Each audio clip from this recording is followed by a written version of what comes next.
Namaste, my name is Sahara Rose, and welcome back to the Highest Self Podcast, a place where we discuss what makes you your soul's highest evolvement. Welcome to the Highest Self Podcast. If it's your first time here, I am so happy to have you here. You're listening to the perfect episode. And if you're a regular of Highest Self Podcast, what up? This is going to be a really good episode. If you're like, oh my God, I feel like I get so many nuggets about Ayurveda and spirituality, and I just kind of want you to run through everything, this is the episode for you. So today's guest is me. Well, yes, you heard that right. I was interviewed by my friend Amanda Bucci on her podcast, Bucci Radio. And in it, she really wanted to do an episode where we just dove into like the bare bone basics of what Ayurveda is all about, but then spirituality, how we choose our bodies, our parents, our obstacles, what this whole concept of dharma is all about, just all of the topics that I speak about in different episodes. This episode is all in one. So if you are totally new to Ayurveda, spirituality, consciousness, this sort of kind of transformational work, this is perfect for you. And if you're like, I'm super used to it, I know everything about it, this is a really good way to maybe hear someone else explain about it, because I feel like sometimes we have a knowing of things, but it's hard for us to put it into words. And what I do in this, as much as I try possible, is to bring these terms, these concepts, these theories into really, really practical terms. So this is a really fun episode. I mean, I'm totally just being myself in my flow, sharing these words, this wisdom, but in a really modern and comical way. So just sit back and enjoy this episode. Let yourself take notes if you feel like you need to, or just let it shower over you like a sacred waterfall with a couple F-bombs, because that's what's about to happen in this episode. So without further ado, let's welcome me by Amanda Bucci to the Highest Self Podcast. And before we get started, check out these brands that make Highest Self Podcast possible. This episode is brought to you by Four Sigmatic.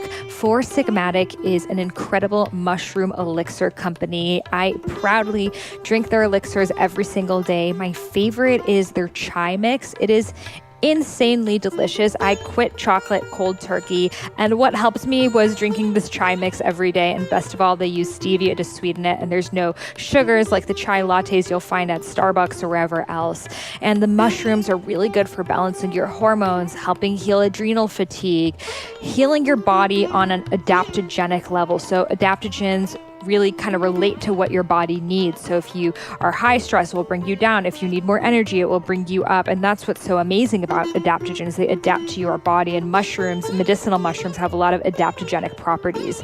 So you can head over to their website, foursigmatic.com, foursigmatic.com/Sahara. I have a little shop up there with my favorite Four Sigmatic products. So you can try it out, and you can also get 15% off any Four Sigmatic product using the code Sahara.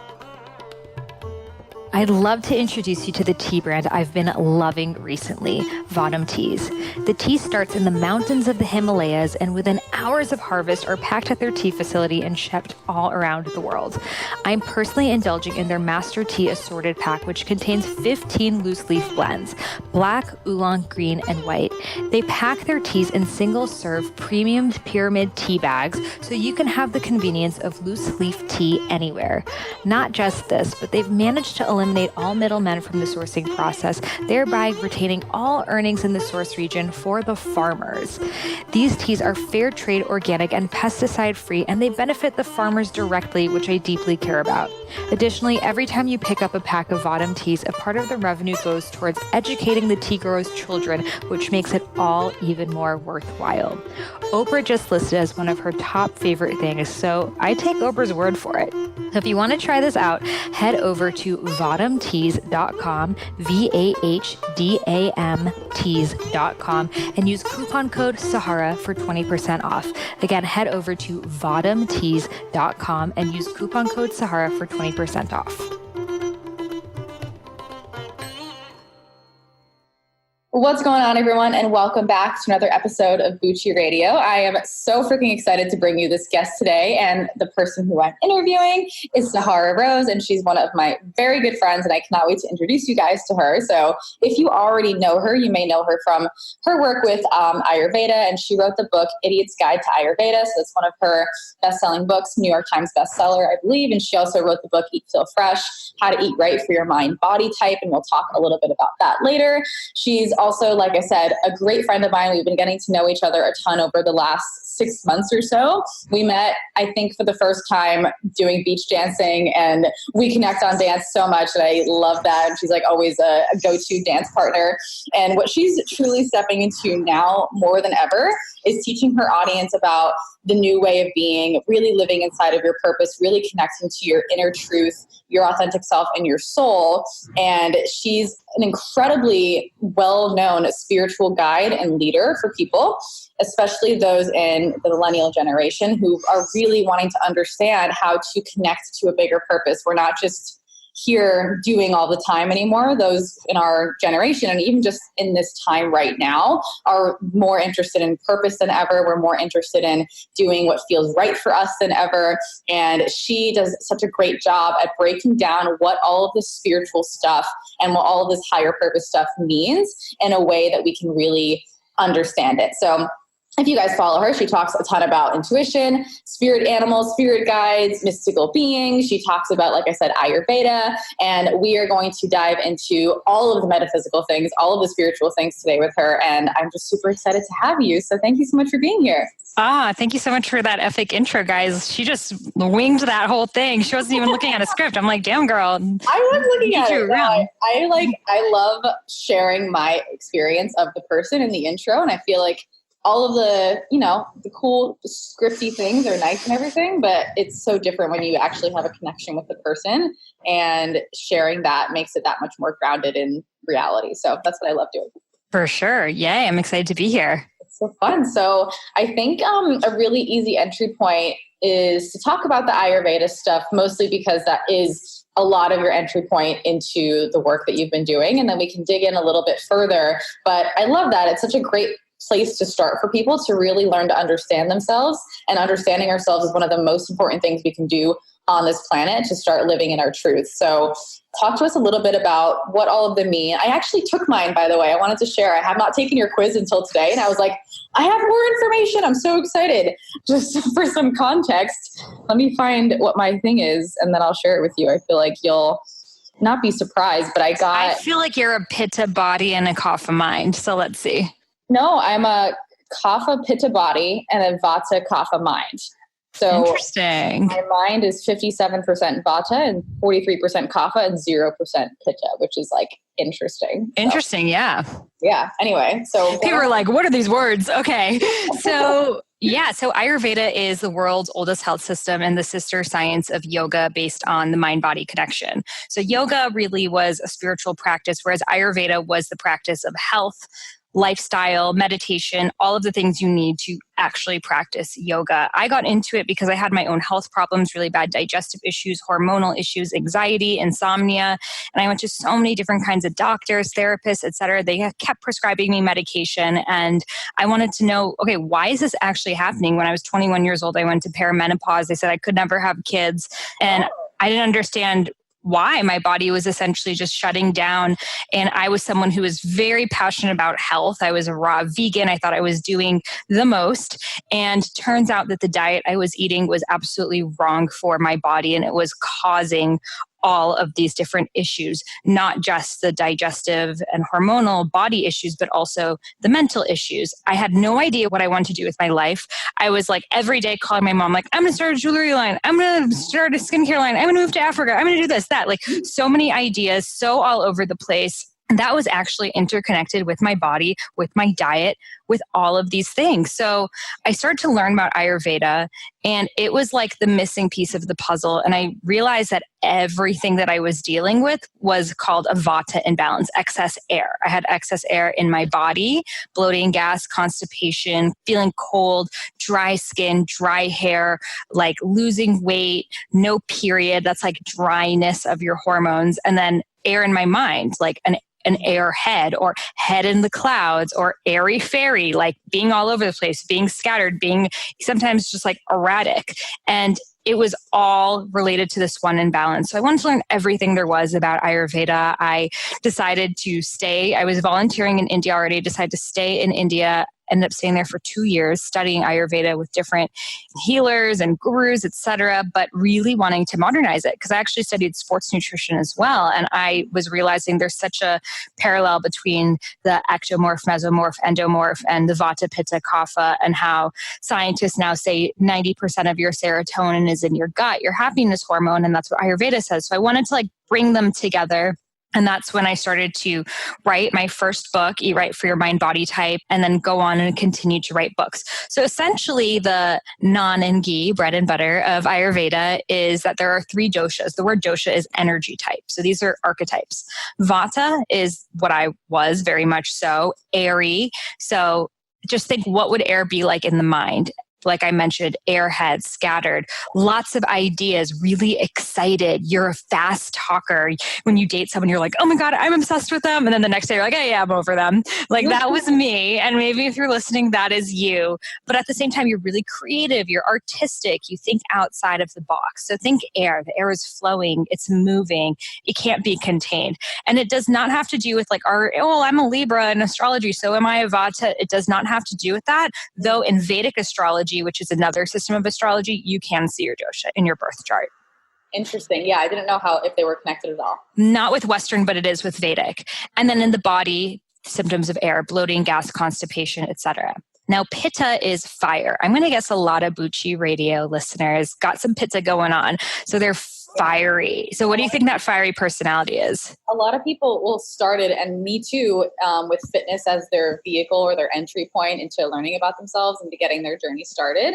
I definitely think pitta was my old way of being because I was just like constant pushing, but it didn't feel incorrect. It felt like that's how I was just living at the time. Yeah. So achievement, like high achieving types, people that are constantly doing, people that are like excited to push themselves in the gym and like fiery. And I don't know, you said like warm more so as well. Exactly. Yeah. I mean, in a way, like fitness and entrepreneurship are similar in the fact that they're both goal setting, right? So pittas love to set a goal and hit it. They like to then like look back and be like, okay, did I hit this goal or not? And like have like their Q1 to Q4 things and like systematize it. And like training for a fitness competition is so pitta. It's like, okay, let me count my macros out and this and that. So that's what pitta loves to do. They love to analyze. They're very strong organizational, analytical, those kind of people, which is needed for fitness and entrepreneurship.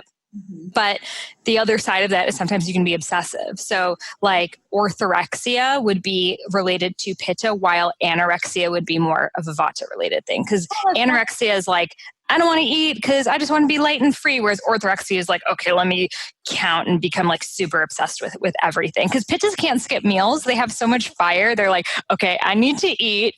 But they love things that are going to get them going. Like, did you love coffee or spicy foods when you were very pitta? All of the energy drinks. Yes. Really, yes. Because it's like energy drinks. Yeah. It's like pitta juice, right? You're like, oh my God, this makes me feel even more of my pitta self. I want more of it. And then it leads to burnout, right? Yeah, absolutely. Yeah. I definitely hit like a plateau with exercising in general. And this year was the first year that I actually have taken like months off of fitness and just done yoga and just slow down. So it's interesting the cycles that you can go through too. So it also seems like based on your experience and then your story and then what you say all the time that things can adjust based on the cycle of your life as well. Exactly. And it was very intuitive you to move into the kapha, which is what you did. And I'll explain. But from that pitta, you always move into the kapha, which is the next one, the very earthy and calm one. But you don't move into the vata, because if you're going from like really all over the place to like trying to come up with new ideas without chilling out, it's not going to work. You're just going to become like a psycho. So from that heat and energy, and then what that looks like in the body is feeling hot all the time, feeling like you're sweating. If your sweat has a strong smell, like I really need deodorant. It actually shouldn't smell like that. It really shouldn't really have an odor at all. So that's a pitta imbalance. If you have loose stools, you're just going to the bathroom a lot. Acne. Anytime you see you're breaking out with acne, rashes, hives, pitta's super sensitive. So if you're someone that like you eat something a little bit off and your skin breaks out, maybe you're someone that more has bad skin than gains weight. That's all related to pitta. So a lot of men are very pitta. You'll see they can eat anything and then they get acid reflux, heartburn, your heart is burning. So it's all of that pitta. So let us know if you feel like a pitta. Hit us up. Well, they can also take your quiz just to like insert that right now because we're talking about it. Yes. Can you remind us the link again? Yeah, so if they just go on my website, IamSaharaRose.com, Sahara like the desert, you'll just see it right up top. And there's a quiz you could take and find out everything like step by step, percentage by percentage, what you are. Yeah, it is always fun to get to know more about yourself, right? Like the best. So then kapha is earthy. So what do you think earthy people are like, Amanda? Super chill, super grounded, super relaxed. Also gain weight a little bit more easily than lose weight, stuff like that. And I definitely resonate. That definitely resonates with me. Mm-hmm. So can you think of any kapha like celebrities or people that others may know of? That's such a good question. Chill people that others may know of in this space. I'm like so bad with thinking. She's a really famous talk show host. Oprah? From the 90s. Yeah. Okay. So Oprah, she's like the kapha queen. So taking a look at her as an example, she has a beautiful, calm voice. She's so nurturing. She has this motherly energy to her. You know, why do we love Oprah? Because of her ability to just sit down next to you and ask you one question to take you so deep into your truth. Whereas Tony Robbins is going to get you hyped up and you're going to be clapping your hands and making some noise and stomping your feet and da-da-da. It's like pitta, pure fire right there. And like you go to his conference. Make you laugh and get you kind of up in your head a little bit. Who did you say? Ellen, maybe? Ellen, yeah. Ellen, definitely. She has more of that vata. When I think super vata, I think of Steve Jobs. He's like, I'm imagining a world with these squares that will run our lives and we're not going to talk to each other because we're going to have these squares from now on. And like literally he invented a new way of being.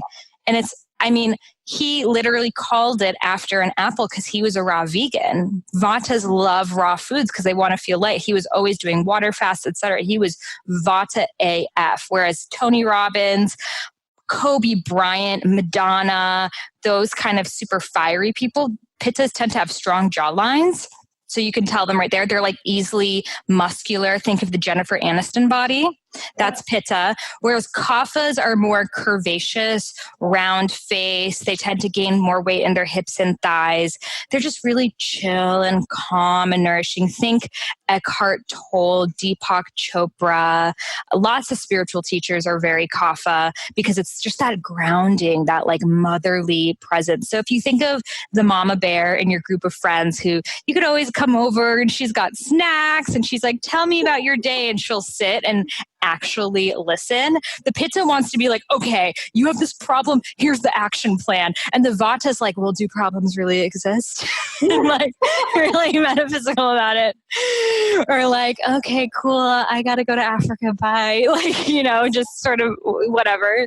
Whereas that cough is just like so motherly. But the other side of it is they can suppress their own emotions. Mm-hmm. They feel like they have to be the rock for everyone else. And if they speak their own truth, then the world will crumble.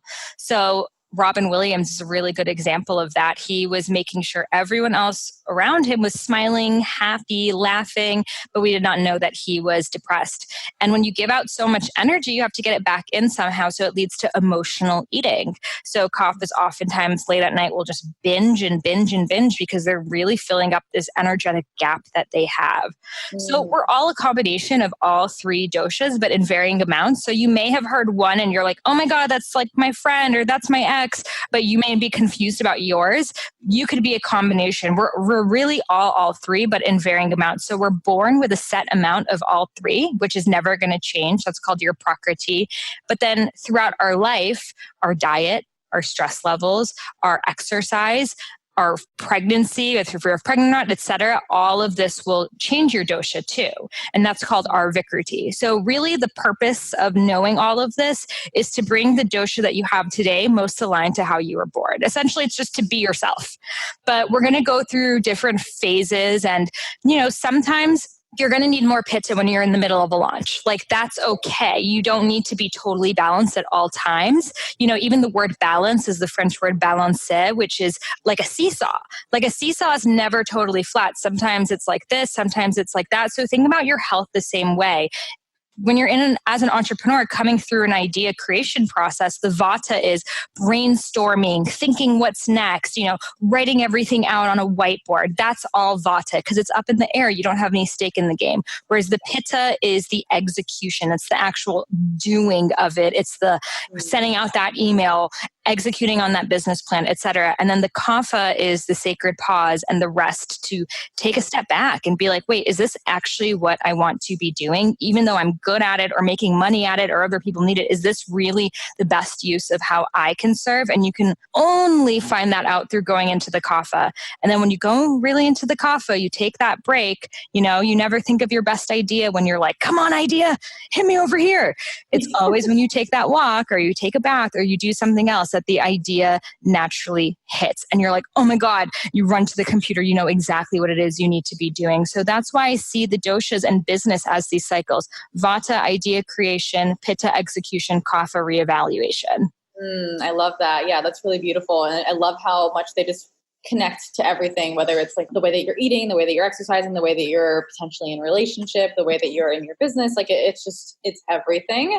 And I love how much of an entry point that can be to just really, truly understanding yourself. And I feel like one of your biggest purposes on this earth, based on just what I know about you and what you share all the time, is just really helping people understand themselves, whether it's Ayurveda, whether it's mystical beings, whether it's connecting to your intuition. And I kind of want to dive into like understanding what and how that connects to the universe and like what's going on in the world and spirituality and like how, like what that really means for people and how important it is for them to understand their truth and their dharma, their mission, and then what opens up for the world and for them when they start living in their purpose. Yeah. So I honestly think that most people don't believe they have a purpose, and that's why they'll never find their purpose. Mm-hmm. Because most of us are like, oh yeah, sure, follow your dreams. That's what they tell you and give you a t-shirt of, but it's total bullshit. Yeah. But honestly, think about it. Does the universe ever like fuck up and after summer they're like, oh, it's spring again. Oops. Like, no. Is anything actually an accident? No.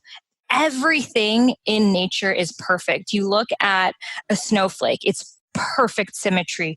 You look at how we just had tons of fires in California and now we had tons of rain to balance it out. Everything in nature is perfect. And we're part of nature. We are born here for a purpose. We are not born here for an accident. So if you can just believe in that alone, that's going to make you realize, well, if everything in nature is perfect and I'm a part of nature, therefore I must have a purpose of being here. That's the only way you can start to think, what am I here for? Until you fully realize that, I can tell you about all the mystical beings and all the enneagrams and all that other shit, which is fun, but it's not going to mean shit to you until you believe that you matter. So I want you right now, if you're listening, like, do you actually believe that you have a purpose, or are you just kind of like feel like, I don't know, you're just born here to kill time and lose weight and pay bills and die? When you put it that way, it's like, can we really believe that that is what we were like? We have this massive planet. We have the most beautiful like things on earth in the world. We look at a sunset and just want to cry because it's so beautiful. We've been able to create all of this technology. We've been able to like access small percentage of our brains. Like there's so much stuff happening in the world. And then we get so wrapped up, like you said, in our little box of paying bills, walking our dog, and going to the grocery store and then watching Netflix. And it feels just like, is this it? But if you really look outside, there is so much happening, and there's so much that could be happening for you. And it is insane how many people truly don't believe that they have a purpose. Imagine if every time we looked in the mirror, we wanted to cry about how beautiful it is. Imagine just the feeling that we felt about a sunset. If we even for a second felt that about ourselves. Yeah. Like we don't. And it's just as common. It's the sun rises and sets every day. You're here every day. So why is it not important? You have to realize that you are important, that you are not just a creation of your father and mother's sperm that just, I don't know, binded together and made a little humanoid, you know, you're a soul. So I think a lot of us were like, oh, soul, like I get I have a soul, but what is actually the soul? The soul is universal. From the highest level, we all actually have the exact same soul. Yeah. From the highest level, we all are actually one.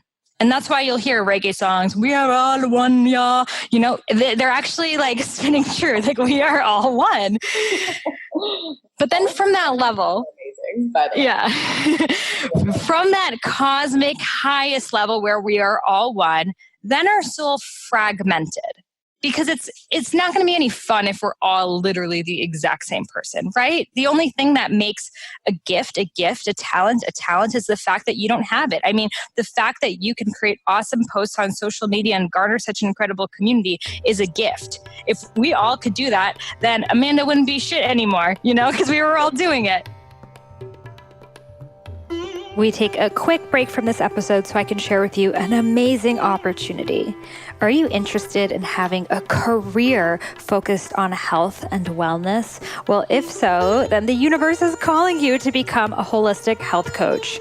I am offering this incredible deal, a discount of $1,500 off my alma mater, Institute for Integrative Nutrition, which is the world's largest nutrition school with guest teachers such as Deepak Chopra, Chris Carr, Dr. Hyman, and Dr. Andrew Whale, and so many others. It is split between 6 months of health coaching programs teaching you hundreds of nutritional theories, including Ayurveda, as well as 6 months of business coaching. And as an additional bonus, I am offering a webinar where I will teach you how to use social media to create a thriving career as a health coach. On top of that, I have created a private Facebook community just for the Highest Self podcast listeners who are becoming health coaches to connect with each other, meet up with each other, and support one another on this journey. So if you're interested, send an email over to Sahara, Sahara, at eatfeelfresh.com with subject IIN. Again, Sahara at eatfeelfresh.com with subject IIN. And I will personally send you back the email that will allow you to get a $1,500 off discount, as well as my business coaching webinar and the private Facebook group. I'm so excited for you to begin your journey as a health coach. Okay, real talk, the product I'm about to tell you about is literally the best thing I've ever put into my mouth, and that is saying a lot. And this is Organifi's Gold. So essentially, it is the hot chocolate of your dreams with none of the sugar and all of the turmeric and reishi, with a touch of ginger as well. It is delicious on its own, just with water. When I was on my panchakarma and I couldn't have any sugar or chocolate, anything like that, I brought my Organifi Gold with me. Panchakarma approved, and all I needed was hot water, and it was the perfect, just sweet, soothing, desserty taste that I so deeply crave after meals. And it makes me feel so calm, so restorative. It is my optimal nighttime tonic. And literally, I've gotten all my friends on it, and I'm pinching myself that they are my podcast sponsors, because even if they weren't, I would still be telling everyone about it. So head over to Organifi.com and use coupon code Sahara for 20% off. That is Organifi, Organifi.com. Use coupon code Sahara for 20% off your gold. So So the universe, in a way, it's perfect in the fact that we all have this one soul and then it fragmented. And I mean, I could go down and say layers, and I describe this in my book, Idiot's Guide to Ayurveda, but we have different layers of our body. So we have our bliss body. That's all of us. We're all actually bliss balls in monkey suits.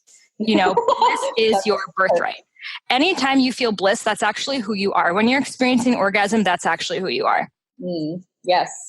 So we're bliss, and then we have these different layers, our energetic layer, our breath layer, our mental layer, and then our physical layer. And each of these layers takes on its own nuance. And those nuances make who you are.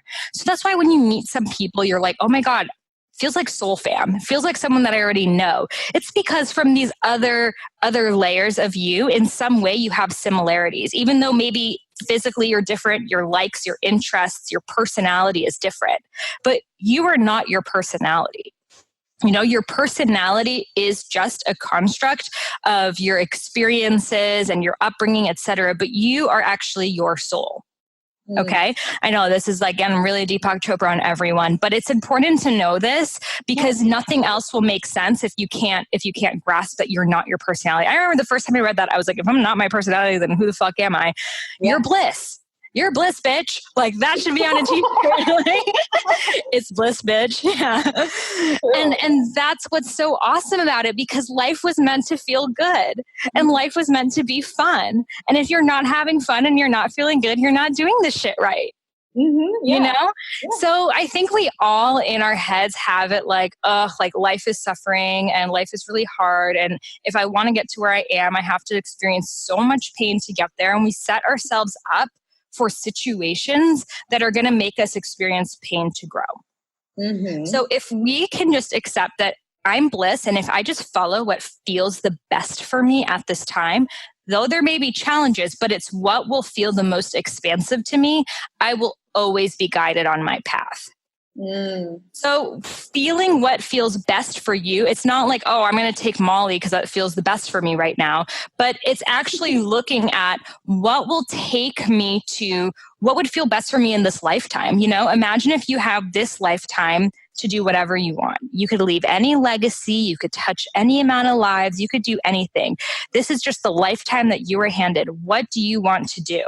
And imagining that you will feel your best completing that thing. That thing is called your dharma. Dharma means divine purpose. It literally means the reason why you're here. It's the question that we're all looking for in alcohol and in food and in sex and in drugs. We're just looking for purpose. That's it. It's the most eternal question that for some reason we're all afraid to talk about, that I'm just looking for purpose.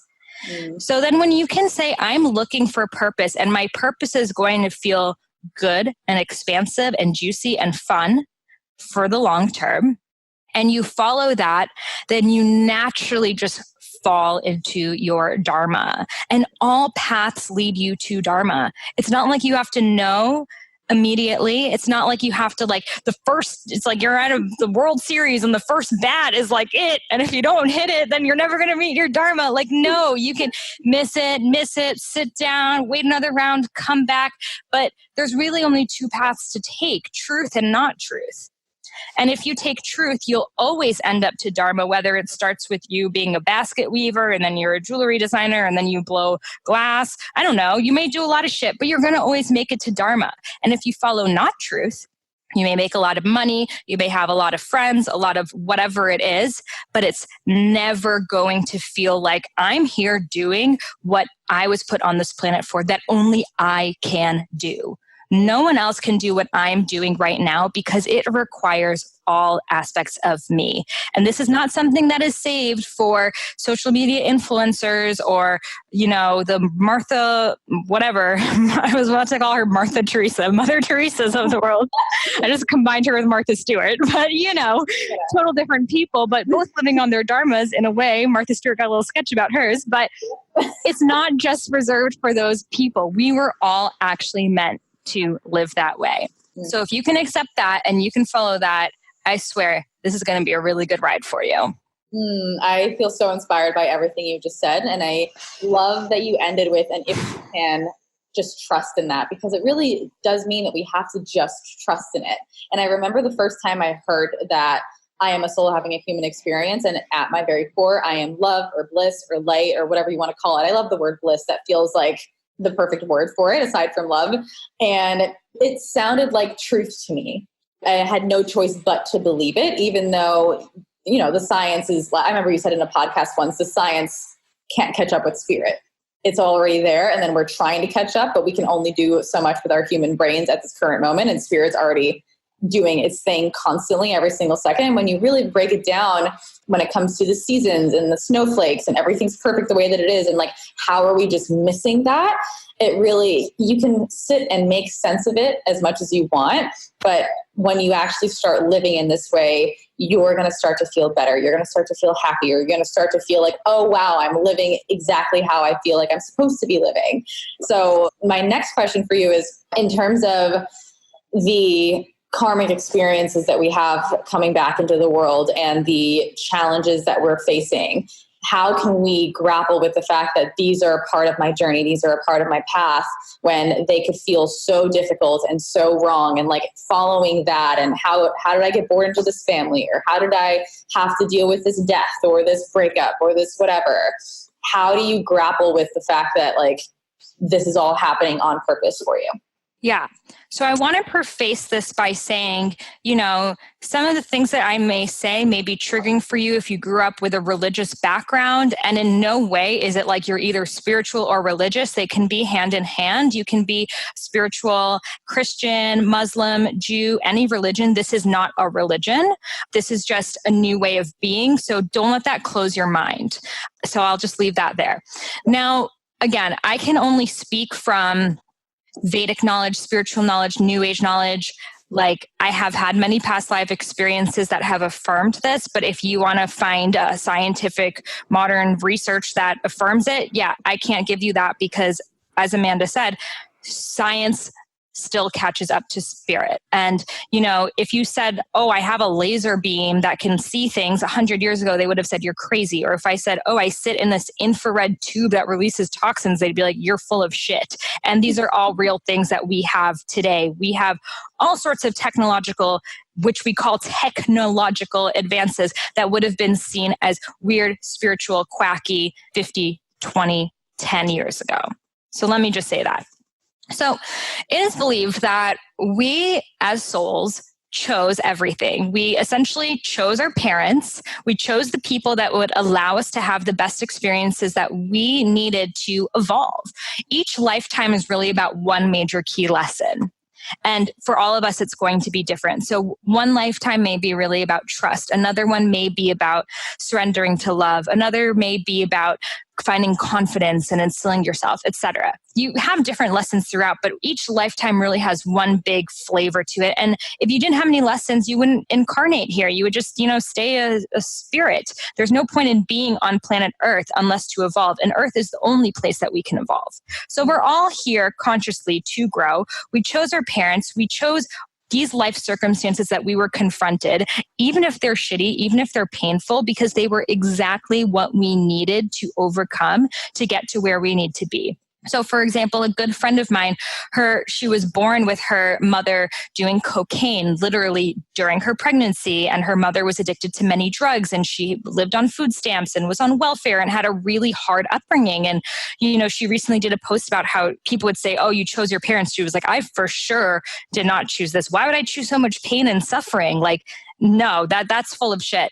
And then finally she realized that she absolutely did choose all of these things, because the strength that she has essentially gotten from overcoming it and the healing that she's doing for other people is exactly what her soul was meant to do. So some of us choose, it may sound crazy, abuse or neglect or heartbreak or whatever else it is, because the strength that you need to get through that is the initiation that you need to get to the next level. Personally, my parents, very against spirituality, Middle Eastern background, thought I was crazy, actually disowned me for wanting to write a book about Ayurveda. Like, if I, in Iran, my home country, said this, I would be in jail. Okay. So all odds against me. And when I was like 23, I was thinking, you know what, maybe I'm just supposed to do what they want me to do. Maybe this life is about sacrifice and I'm supposed to sacrifice what I really want to do to make them happy. Who knows? But it never felt expansive for me. It never felt good. It felt like me settling. And then I realized I had to overcome all of that conditioning, not just from my lifetime, but from all of my ancestors, because the shit that you're dealing with right now often is not starting just from you. It's your ancestral stuff, the stuff that your mother, your grandmother ongoing have dealt with. So for me, it was speaking my truth. The fact that both of my grandmothers were in child marriages when they were 11 years old, that child marriage is like a long-standing thing in my entire lineage, women literally being forced to marry a stranger and never speaking their truth, never even learning how to read because they didn't want them to like live lives. For me, literally becoming an author, a podcaster, a speaker, I had to overcome that obstacle. So it's going to look different for everyone, and you're not going to know unless you start getting yourself into the game. It's very easy to be like, oh, well, I want to know my purpose. And once I know my purpose, then I'll take action. No, honey, that's not how it works. You have to take action. You have to take those steps. And in those steps, the path starts to open. If you're looking to make it 100% safe, no chance of failure, it's never going to happen for you. You're always like, I think of dharma as this beautiful heaven, but it's on the other side of the super dense like Amazonian forest, and you have to bring a machete and like chop your way through, and you have no idea if there's actually this like beautiful heaven on the other side, or if it's like full of shit and people are just talking about it, but it doesn't really exist.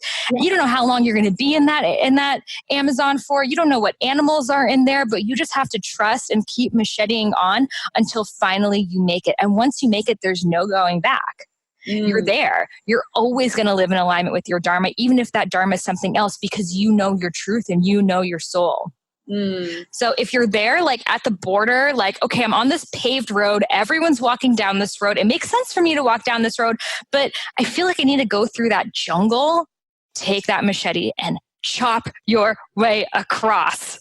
Because I swear, like me and Amanda and all of the people who've been on her podcast and have been on mine and who are living their dharma will tell you, there is nothing more worth it than that. There is nothing more worth it than that. And I love that you said, once you get there, you'll never get off, because once you feel what truth is and you live in it, you can't unknow that and you can't unfeel that. And then you're going to constantly be continuously putting yourself on the right path. Dog noises are welcome in the podcast. It's all good. So that being said, I want to ask you, so we've uncovered and we've talked about why it's important for people to start following this and really actually do this stuff in their lives and not bypass it and not avoid it, because avoiding it is just it's going to keep showing up in your life in patterns, and it's just going to create a life of misery. And get bigger until you have no choice. Yes. And that's called karma. Yeah, that's great. Cool. And I can't even imagine how many people are listening to this right now and saying, oh, I remember going through those experiences and coming out on the other side with strength. So I understand in hindsight what the purpose was, so I can feel that and understand that. Why is it important for the collective consciousness, for the world, for the earth, for the environment? Even I know you've been talking about that on your stories constantly. Why is it so important that we all start doing this rather than just focusing on the individual here? What's the bigger picture of stuff that's happening in the world? And like, why do we really, truly need to do this outside of just creating more happiness internally? Yeah.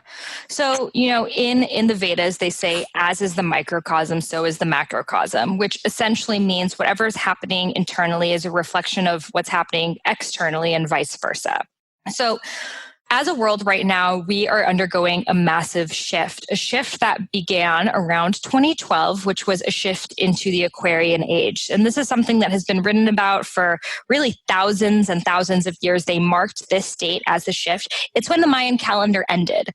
So people were like, oh my God, the world is going to end. What's going to happen? Remember, everyone was freaking out, buying batteries. Yeah. I was like, okay, I'm just going to have some extra water in case. But essentially, it was just the end of the old paradigm. So the old paradigm was the paradigm. Paradigm just means time, essentially. The time of patriarchy. Patriarchy means the rule of the masculine. So masculine energy is very, authoritarian and forceful, and it can be very beautiful, but the patriarchy takes the negative sides of it. It's like, okay, if you want to survive, you have to hustle and you have to step on other people's feet. And it's pretty much like Mad Men, right? It's like, you're not going to make it to the top unless you like stab some backs and suck some all backs. of our yeah, pretty much. And that was the way of the old paradigm. And that was the way that our parents grew up. And that's why they're going to tell you like, oh my God, follow your dreams. No, you need to pay your 401k. You need to do this. You need to do that, because they grew up in that time and we've grown up.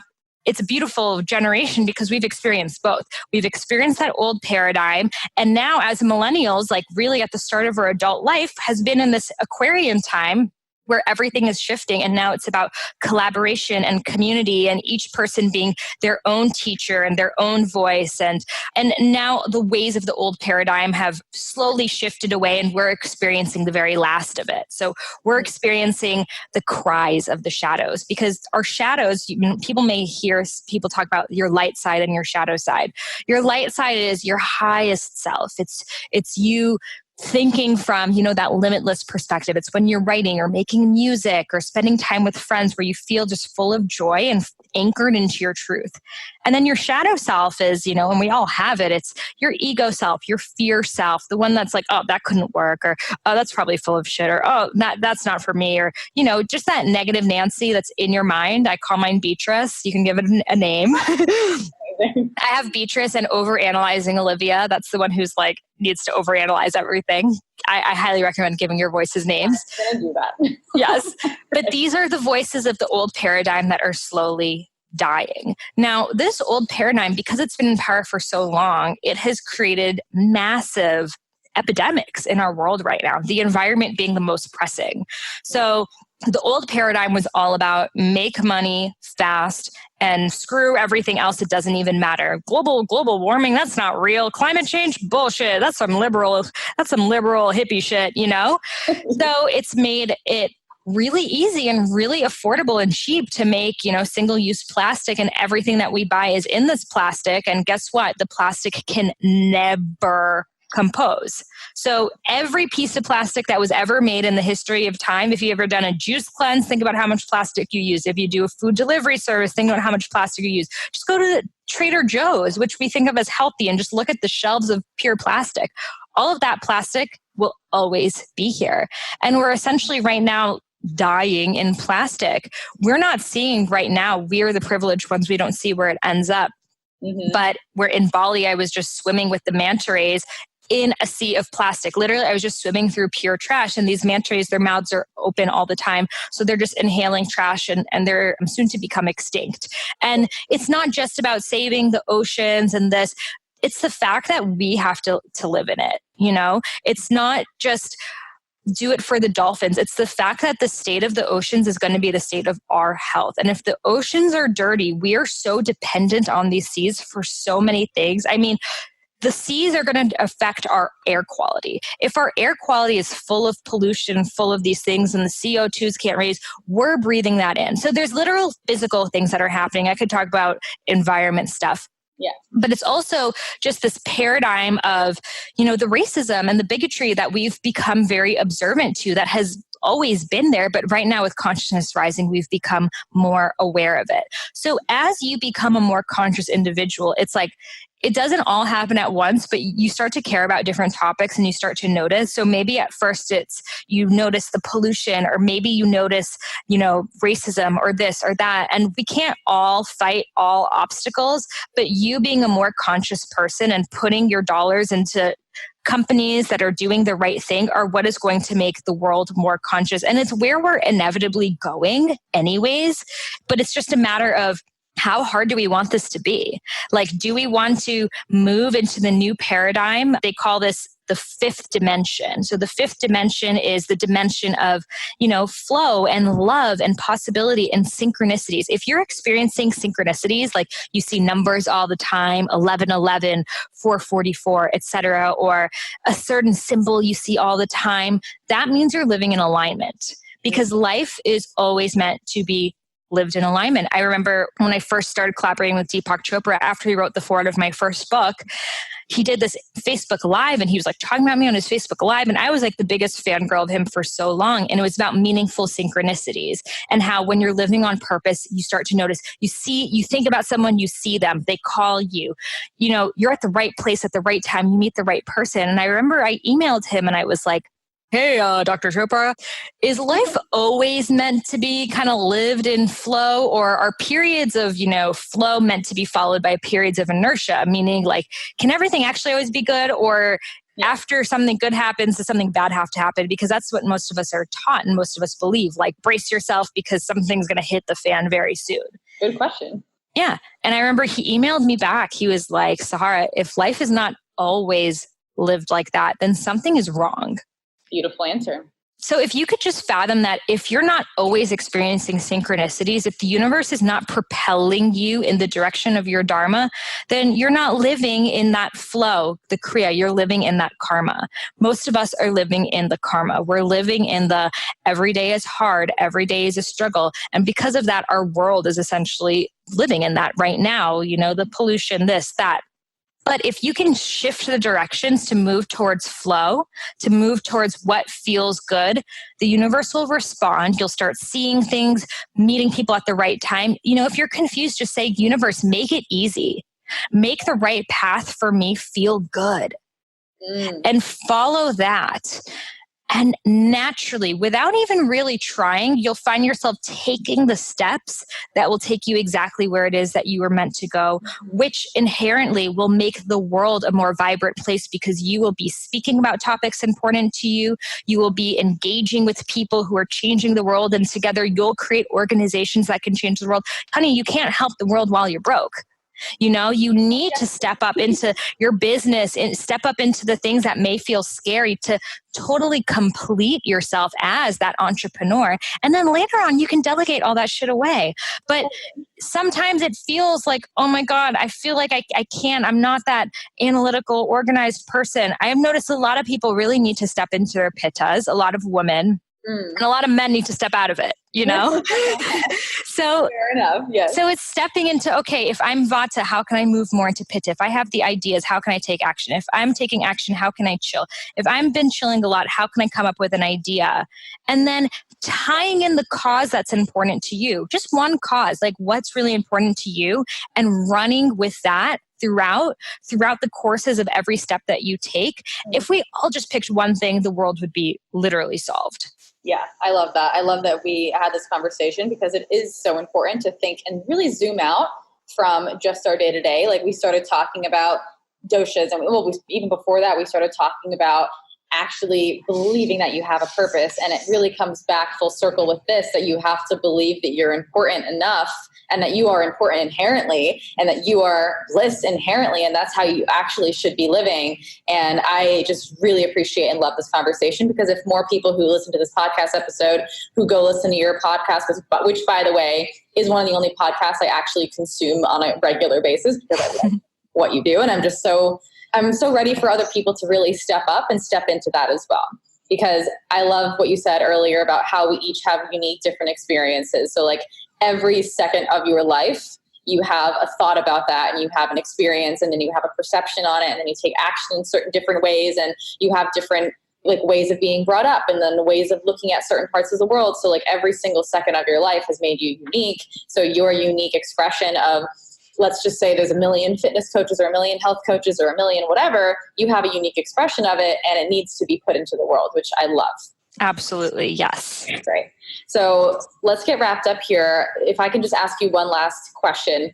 If there was something that you want to really leave people with and you want people to go take action on after this podcast, what do you think that would be?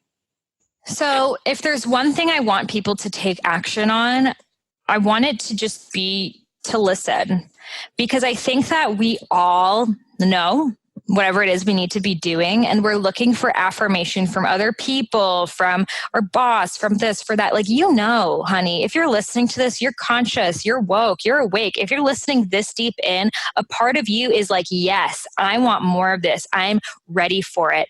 And I know it can be really daunting and really confusing to know, like, oh my God, how do I even begin this journey? So find what feels most fitting for you at this time. There's a saying that there are a million ways to kiss the sky. And what that really means is there's so many ways to be spiritual, whether for you it's doing a meditation, downloading an app. I have an e-course on the Insight Timer app called How to Discover Your Dharma. So I recommend checking that out if you're curious to learn more. And Insight Timer has tons of meditations, all of this stuff. So maybe it's starting with that. Maybe it's going to a dance. Like Amanda and I go to this beach dance, which I heard just started up again, and just like ecstatic dancing. Maybe it's going chanting or singing, using your voice. Maybe for you, it's Kundalini yoga or this or that. There are so many ways. And the only way that you can know is if you get in there and you try.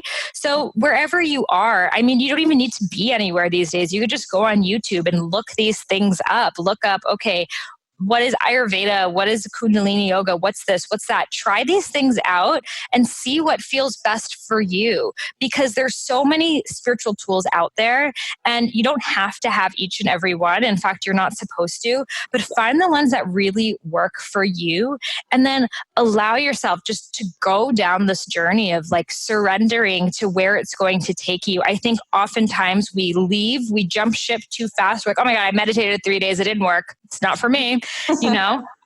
Pick something. You have to get past the suck phase of it, because you don't judge how bad you are at it. And you have to get past the phase of, I'm really bad at this, to like, I'm in the practice of it now. And then you can determine if it's for you or not. Exactly. So many people I know, they're like, well, my brain can't meditate. You don't understand. My brain is just a real crazy one. Everyone's is like that. That's the whole point, right? If we could all do it, then we wouldn't need it. So find that thing that you feel like would work for you, stick to it long enough to see its benefits. And then I don't even need to tell you what to do, because you'll be telling yourself what to do. Exactly. Well, I love that so much. And I truly appreciate this podcast episode. I feel like it was so important. Anyone who's listening, I hope you got so much out of this. If you are still listening, this is going to be really important for you to actually take action on after. And like Sahara said, you already know what to do. So thank you again so much for your time, Sahara. I love you. I appreciate you. You are incredible. I look up to you and admire you so much in the work that you're doing in the world. So thank you for your time, and I love you. Thank you so much for having me. It was such a pleasure. All right, guys. And thank you all for listening to this episode. Go follow Sahara on Instagram at I am Sahara Rose. Her podcast is Highest Self Podcast. Like I said, one of the only podcasts I currently listen to on a consistent basis. And go check out her dosha quiz that we talked about earlier at iamsahararose.com. And I'll talk to you guys later.